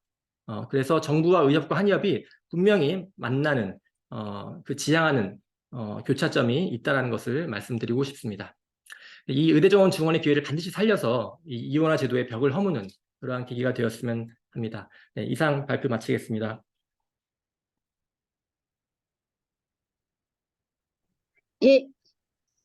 예, 박경훈 부회장님 엄청 열심히 이제 발제를 해주셨는데 말씀하셨던 것처럼 저희가 디오 스테파니 교수님 모시고 국회에서도 토론회를 했고요. 그 과정을 통해서 카스 2022를 만들었는데 그게 이제 톤다운돼서 2022가 되면서 우리가 좀 많은 시간적인 실수, 시간적인 이런 아쉬움들이 있는데 저희 포럼이 저번 주에 그 기기 초음파 기기 급여 문제를 가지고 고동균 회장님하고 토론을 했을 때 초음파 판결을 이끌어낸 배경은 교육개혁이었다라는 말씀을 드렸고 저희가 다음 포럼의 주제를 의료 통합으로 잡고 있는데 의료 통합에서도 핵심적인 과제는 이제 교육을 우리가 어느 정도 받고 있느냐인 거고 의대 정원을 늘리는 문제가 사회적으로 좀 어려운 이유가 의대를 신설하면 10년이 걸린다. 근데 한의사를 활용을 하면 그 기간을 몇 년으로 단축시킬 수 있다는 얘기를 하는데 그럼 한의대 교육이 어느 정도 됐기 때문에 2년이면 된다, 3년이면 된다 이 얘기를 할 수 있어야 되는데 이 논의가 없는 정원 축소 얘기는 사실은 좀 허망한 얘기라는 얘기를 좀 잘 해주신 것 같고요. 저희 포럼의 제목이 한의대 정원 축소와 한의사 역할 확대입니다. 이 핵심적인 주제의 포럼의 좌장을 맡고 계시는 임장신 전 한평원 감사도 하셨고 그러면서 한평원이 이렇게 열심히 했던 과정과 그게 어려워진 과정을 쭉 다 지켜봐 오시면서 임장신 포럼 대표님께서 뭘 세상에서 가장 하고 싶으세요? 라고 여쭤봤을 때 나는 교육개혁 하고 싶어요 라는 말씀을 많이 하시거든요. 핵심적으로 바라보시는 우리 한의대 교육개혁의 방향 그다음에 가장 중요한 건 이제 한의사협회일 텐데요. 한의사협회를 중심으로 우리가 어떠한 과정들을 좀 밟아 나가야 되는지에 대한 의견을 좀 들어보도록 하겠습니다. 네, 안녕하세요. 김장신입니다. 세 번째 발제인 교육개혁에서 한의사협회의 역할에 대해서 말씀드리겠습니다. 저는 조금 전에 소개해 주셨듯이 2013년 12월까지 5년간 한국한의학교육평가원 한평원에서 감사직을 수행을 했습니다. 한평원 감사를 하면서 생각한 한의과대학의 교육개혁에 대해서 한의사협회의 역할에 대해서 말씀드리겠습니다. 어,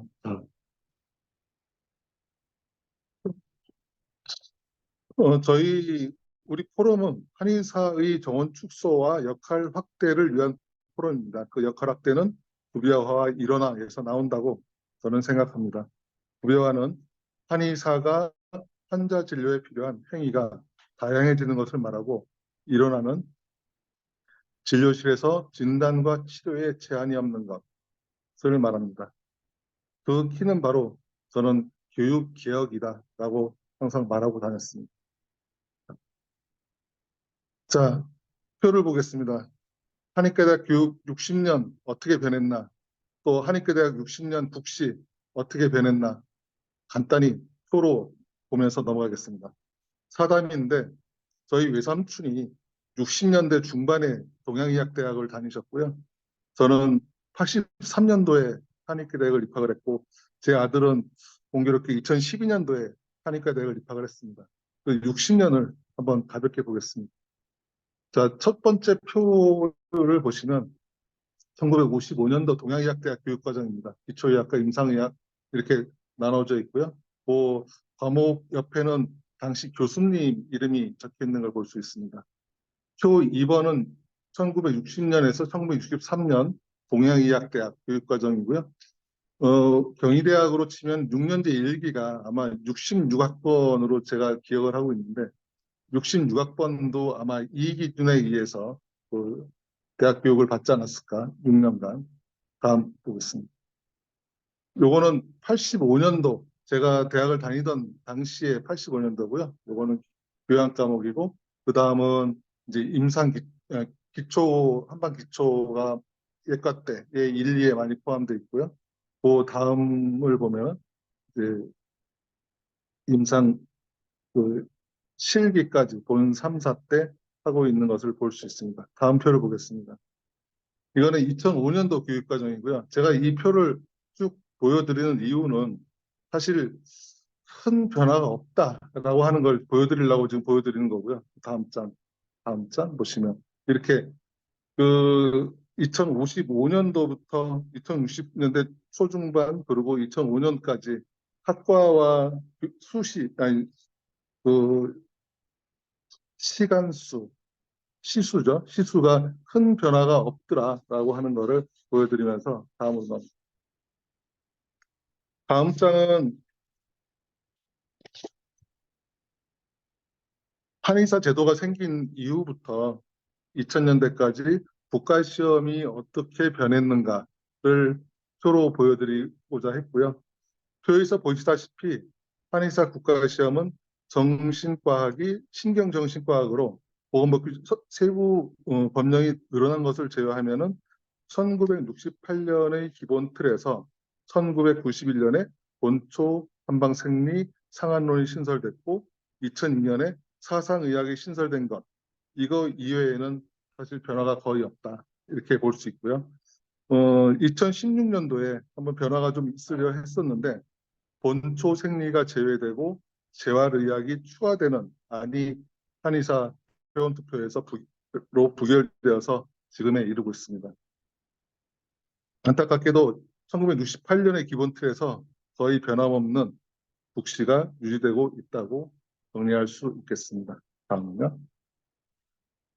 앞에서 정원 축소와 역할 확대의 키는 교육개혁이다라고 말씀을 드렸고요.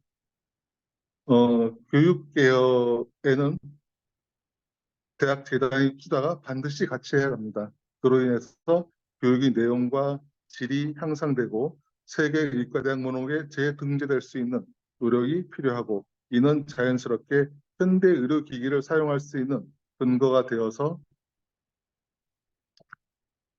진료실에서 제약이 없어지는 일원화로 갈 수 있는 길이라 생각합니다.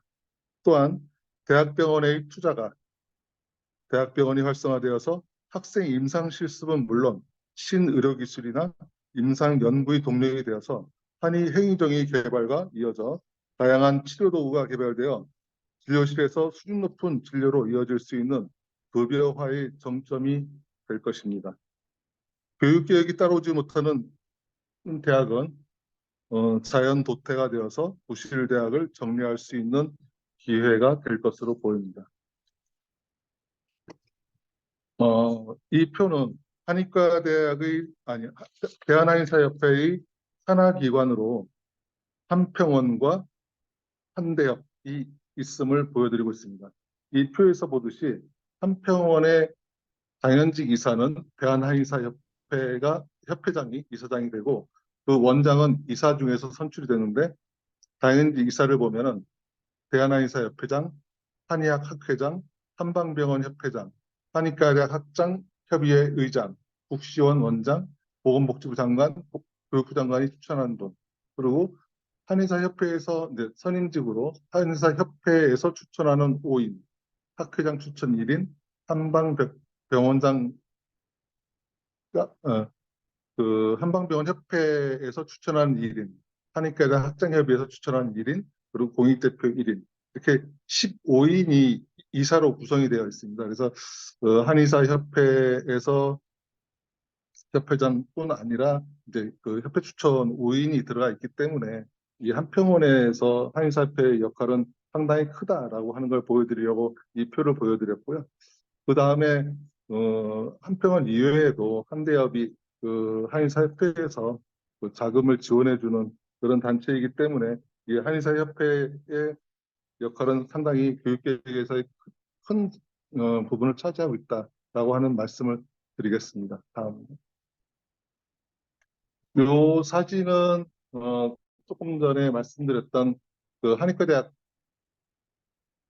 학장협이 이제 그 새로운 법인으로 발족을 했는데, 그 법인 이름이 한국한의과대학 한의학전문대학원 협회, 이렇게 해서 2019년도에 창립을 했습니다.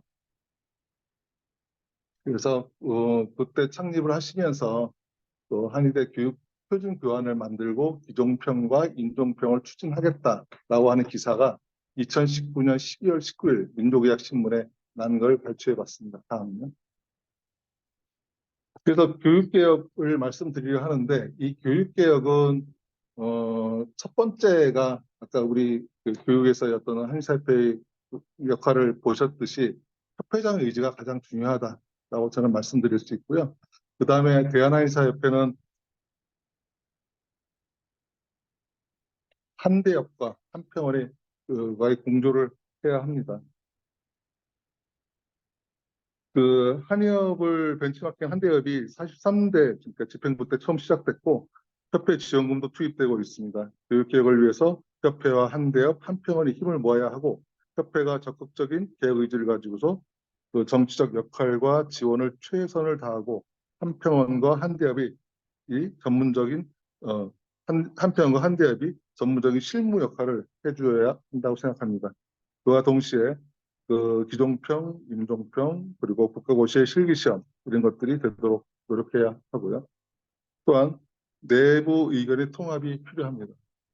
의료 일원화는 대한민국 의료보건 체계의 최대 아젠다입니다. 정부와 의협은 아주 오래전부터 의료화를 지향하고 있고 항상 한의협의 내부 의견 분열로 다투되고 있습니다. 시간이 흐를수록 한의협이 원하는 일원화의 모습으로 가기가 점점 어려워집니다. 정부는 항상 한의협에게 내부 의견부터 통합하라고 하는 주문을 합니다. 한의계 내부 여론 통합이 일원화에서 가장 중요합니다. 그리고 세 번째는 통합교육과 통합의료의 기반 조성입니다. 통합의료와 통합교육에 대해서는 다음 1월 26일 날 일원화에 대한 어떤 토론을 또 하고 준비하고 있으니 이때 조금 더 자세히 하도록 하겠습니다. 그래서 이렇게 함으로써 그 교육개혁을 통해서 한의사가 면허에 제한이 없는 의료인이 되는 최종 목표에 도달할 수 있다고 주장합니다. 이상입니다.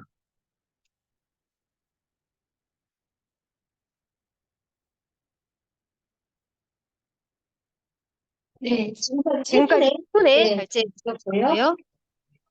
우리 저희 질문을 채팅방에 좀 남겨주십사 했었는데 아직 올라온 거는 없거든요. 그래서 누가 올리셨는데 제가 한번 읽어보겠습니다.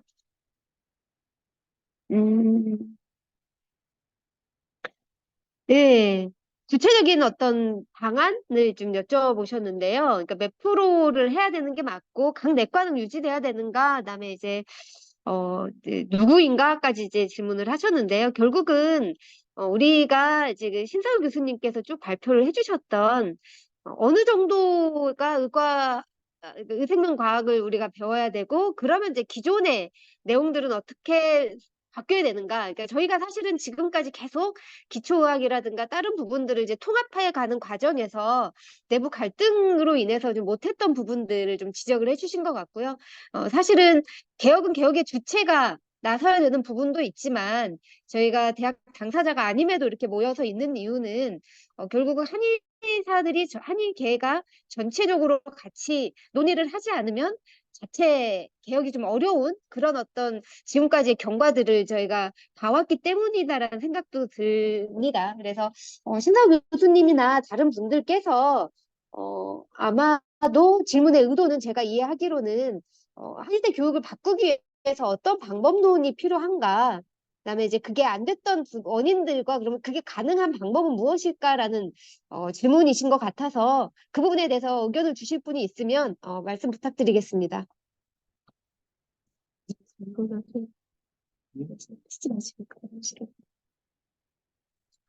신 교수님 뭐 말씀 주실 수 있으신가요? 아니면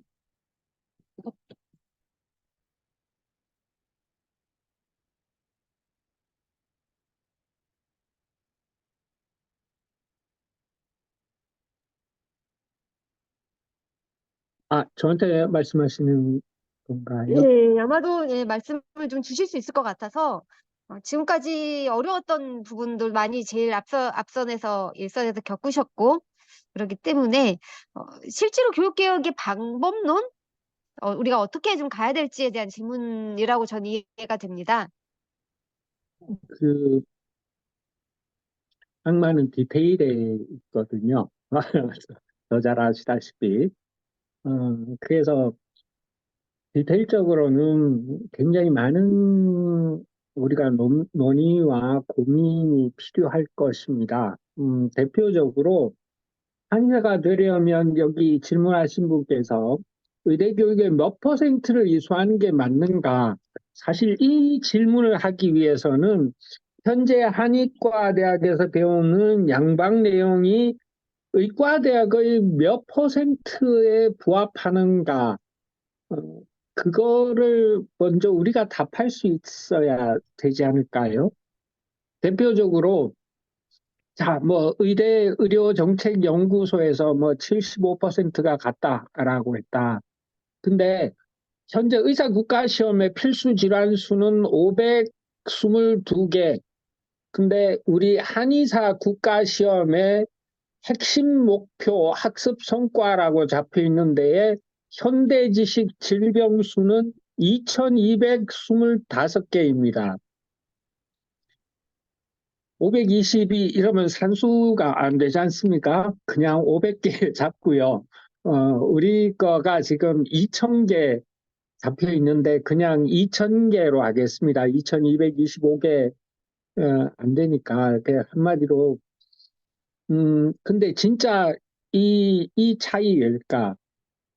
어쩌면 예컨대 뭐 고혈압이라고 하더라도 유형이 여러 개 있을 건데 우리가 이제 통계를 잡는 데 있어서 여러 유형을 한꺼번에 잡아서 수도 있을 거고요. 내과에서 잡은 질환, 내과 내에서도 5개 내과 내에서 잡은 질환 또는 소아과학과 뭐 겹치는 것 이런 등등이 전부 다 고려돼서 제가 보기에는 우리의 현황 자체가 먼저 파악이 되어야 말씀하신 이 퍼센테이지 비교가 가능하지 않을까 생각이 들고요. 뭐 결론적으로 그래서 근거 없이 제 감으로 말씀드리면 적어도 30% 이상은 더 보완이 돼야 되지 않을까 생각을 합니다.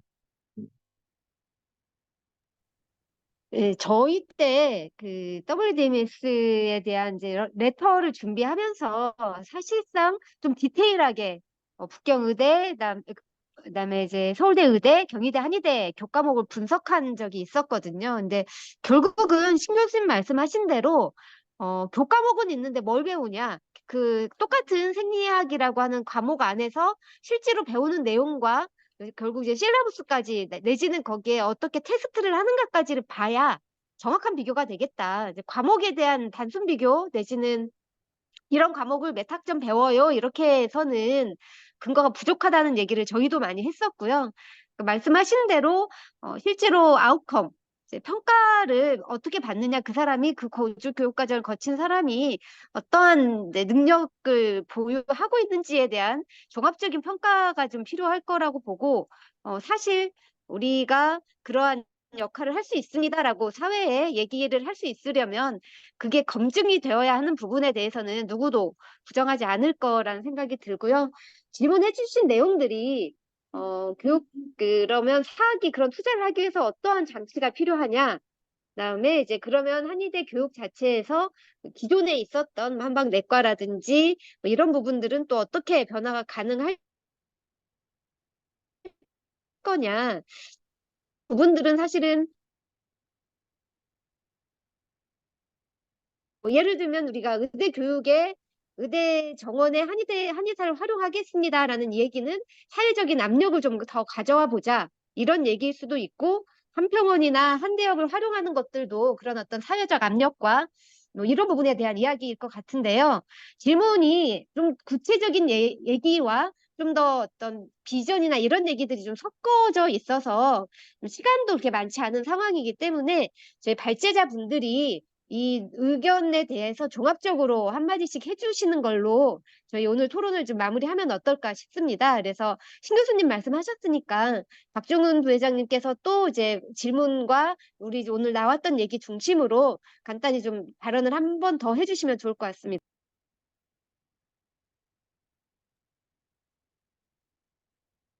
네, 전반적으로 그 한의대 교육 혁신에 대해서는 대부분 한의대를 졸업한 한의대 교육을 경험한 사람들은 공감할 거라고 생각합니다. 교육 혁신을 바라지 않는 사람은 아마 아무도 없을 것이고요. 그 혁신과 개혁의 정도에 따라서 뭐 어느 정도의 반발도 있을 수 있고 하지만 결국 교육은 발전해야 되고 또 그것이 의권과 연관되고 또 시대가 변하면서 또 시대가 발전하면서 또 과학적인 학문들, 주변 학문들이 발전하면서 당연히 우리의 한의학 교육, 의학 교육도 당연히 발전하는 것이기 때문에 혁신은 항상 이루어지는 것이다. 그런데 이것을 우리가 지금 한의사들의 어떤 위기 상황, 또 제도적인 어떤 모순 이런 것들이 맞물려 있기 때문에 이것을 어떤 극복하는 데 있어서 교육이 너무 중요하고 그래서 그것이 그냥 일반적인 발전과 혁신이 아니라 뭔가 개혁적인 또 급진적인 그러한 것이 필요하다는 것이죠. 그래서 저는 그러한 공감대가 조금 더 대중화되었으면 좋겠다라는 생각을 많이 하고, 그 43대 때 3년간 굉장히 많은 노력을 기울여서 교육개혁의 어떤 방향성을 제시했지만 그것이 굉장히 일순간에 물거품처럼 사라지는 것들을 많이 경험하면서, 어, 우리 한의계가 좀 그런 면에 성숙한 그러한 여론과 문화를 좀 갖춰야 되지 않나, 그런 역량을 갖추는 게 중요하지 않나라는 생각을 많이 합니다. 오늘 질문들도 보면 어, 뭐, 총론은 동의하지만 디테일 없는 아우성은 허구입니다. 이런 이제 또 좋은 의견도 주셨는데 아마 그냥 의료일원화 자체를 허구로 생각하시는 것 같아요. 물론 의료일원화는 굉장히 어렵고 먼 산이고 허들이 높은 것이 맞습니다. 그렇지만 의료일원화라는 게 뭐 그냥 한순간에 한의사 의사를 합치는 건 아니거든요. 굉장히 이미 DO의 어떤 사례가 있고 또 중국과 대만과 일본의 어떤 그런 통합 그 의료적인 면들이 있기 때문에 얼마든지 단계적으로 또 점진적으로 만들어 갈 수 있는 것이기 때문에 그냥 단순히 허구다라고 나는 표현보다는 그런 어떤 어, 혁신과 개혁에 대한 어떤 공감대를 최대한 우리 내부 의견으로 통합하는 이제 그러한 일들을 좀 조금 더 긍정적으로 했으면 좋겠다라는 생각을 말씀을 드립니다. 너무 말씀 길어져서 죄송합니다. 예, 저희 포럼 대표님께서 60년대까지 얘기를 해줄지는 몰랐는데 저희 포럼에 임장신 대표님도 계시고 임태빈 아드님도 포럼의 일원이거든요. 더 이상 미뤄져서는 안 된다는 생각을 많이 가지고 계시는데 임장신 대표님께서 또 마지막 말씀해 주시겠습니다. 예, 뭐 좋은 질문들을 많이 주셨고요. 질문 중에서 사학의 투자가 중요하다고 제가 말씀드린 부분에 대해서 질문을 주신 분이 계셔서 제 생각을 간단히 말씀드리면 사학의 투자는 뭐 학장협이나 누군가에 의해서 투자가 이루어진다라고 생각하는 것이 아니라 저는 카스 등 인증기준 조정으로 그 사학의 투자를 유도해야 된다라고 하는 그런 의견으로 말씀을 드렸습니다. 그래서 이제 이런 인증기준을 적절히 사학에 투자할 수 있을 정도로까지만 조금씩 끌어올려주면서 우리 대학이 발전할 수 있는 이제 그런 쪽으로 유도를 하는 것이 그 협회와 한평원과 한대협의 역할이 아닌가 그런 말씀을 드리고요. 마지막으로 한의계 내부 여론 통합 사실 제일 중요하다라고 말씀드렸지만 또 우리에게 제일 높은 허들이기도 합니다. 그래서 학위 이제 의료 통합이나 교육 통합이나 이제 이런 거를 나갈 수 있는 방법은 이 높은 허들을 넘어야 하는데 이 높은 허들을 넘기 위한 회원들과의 소통 그리고 이제 교류가 중요하다라고 생각하고요. 어, 여기 또 저 사장님 여기 질문 어, 올라온 것 중에 많은 제가 분들이 의료 일원화로 가야 합니다. 또 한의사는 아직 좀 부족하다라고 하는 그런 의견들을 많이 주셨는데 좀 더 우리 집행부들이 한의사협회가 노력을 해서 우리 회원들이 만족할 수 있는 의료인이 될 수 있도록 해보겠습니다. 감사합니다. 예, 신상 교수님도 마지막 말씀 한마디 해주시면 감사하겠습니다. 어, 여기 어느 분께서 한평원 또는 한대협의 한의대 인증제는 구체적으로 어떤 구속력을 지니나요? 라고 질문해 주셨는데요. 우리나라 고등교육법과 교육법과 의료법에 한의사 면허를 취득하기 위해서는 평가 인증을 받은 대학을 졸업하고 한의사 국가시험에 응시해야만 한의사가 될 수 있도록 규정을 하고 있습니다. 참고로 평가 인증을 국가 시스템의 법률 체계에 등록해 있는 것은 우리나라가 유일하다고 합니다. 대만 전문가가 저한테 찾아와서 그 얘기를 해주더라고요. 어떻게 법률 시스템에 넣었냐라고 했는데, 그건 사실은 그 전 국회의원이던 박인숙 의원, 한방에 대해 우리 한의학에 대해서는 좀 안 좋은 얘기 많이 했지만, 그 아무튼 평가 인증 시스템의 법적 구속력을 그렇게 만들어 놓고 있습니다. 그러니까 평가 인증을 통과하지 못하는 한의과 대학의 졸업생은 국가시험을 못 보도록 이제 그렇게 지금 법률적으로는 규정하고 있다 말씀을 드립니다.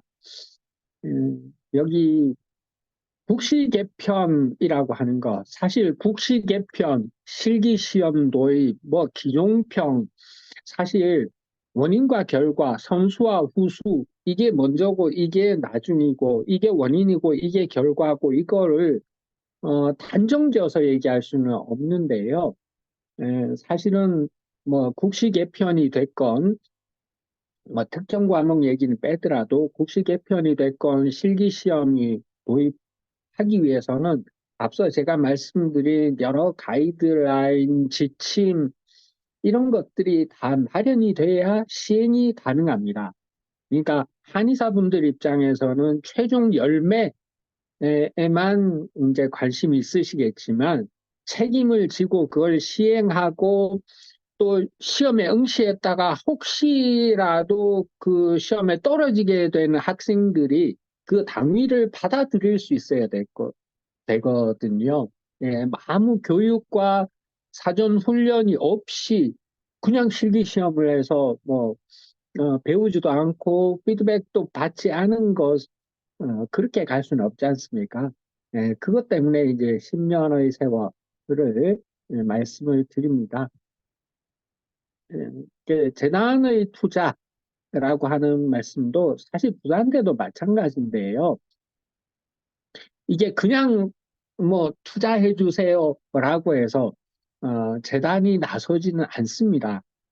그 평가 인증 기준과 같은 걸로 이제 그게 단순히 뭐 투자하십시오, 몇십억을 투자하십시오, 그런 형식으로 접근할 수는 없고, 예컨대 실기 시험을 추진하게 되면 한대협 차원에서는 가이드가 필요하지만 각 대학 차원에서는 실기 시험장을 만들어야 되고 모형도 마련을 해야 되고 표준화 환자를 섭외해서 훈련하려면 이게 공짜로 되는 게 아니지 않습니까?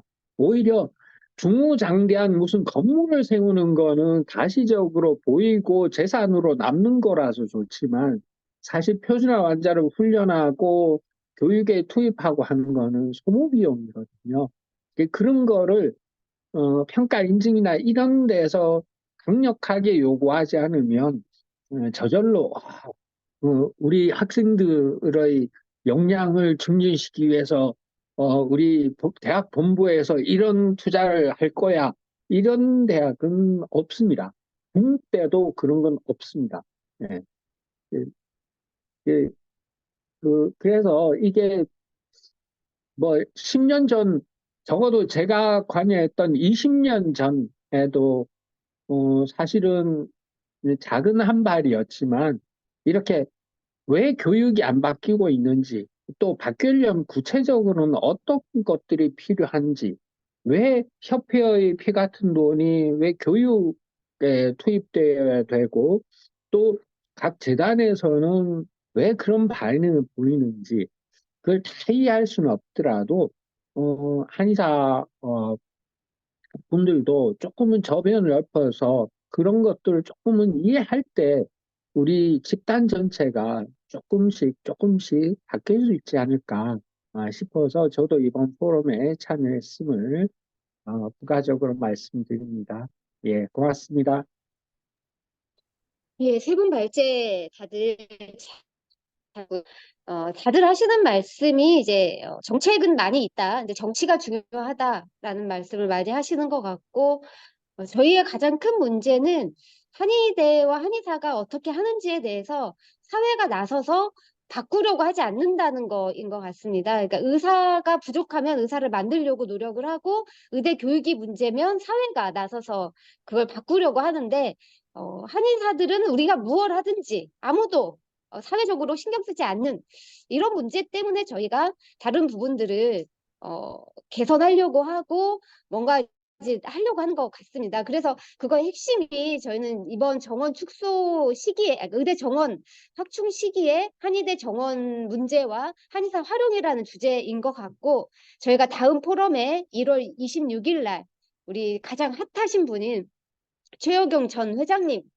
의료통합의 최선두 주자이시죠. 그분을 모시고 저희가 그러면 교육개혁과 의료기기, 초음파 이런 문제를 다 통합해서 의료통합이라고 하는 주제는 무엇을 우리가 논의해야 되는지에 대해서 다음 포럼 하려고 하고 있습니다. 그래서 다음 포럼 또 열심히 저희가 준비해서 안내해 드릴 테니 다음 포럼에서 뵙겠습니다. 여러분 감사합니다.